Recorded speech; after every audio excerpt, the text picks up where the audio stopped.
আসসালামু আলাইকুম গাইস, আজকে একটা ডালা সাজাইমু। ডালার মাঝে যা যা দিমু আমি ইফতারে তার সব কিছুর এখানে তুরা তুরা হয়ে একটু ভিডিও তুলে রাখছি।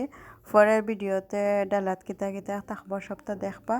ডালার ভিডিওটা পরে দিমু, এখন দেখলে বাজে ডালার মাঝে কিতা কিতা দিমু লাগে সকল তার ভিডিও করে রাখছে।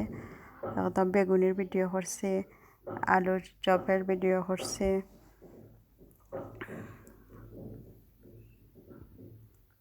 শাকের পকোড়ার ভিডিও বানাইছে।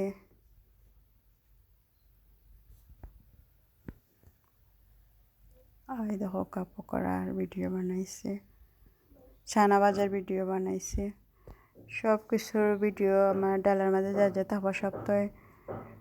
ডিমের অমলেট বানাইছে, পোলাও বানাইছে, পেঁয়াজি বানাইছে, রোস্ট বানাইছে।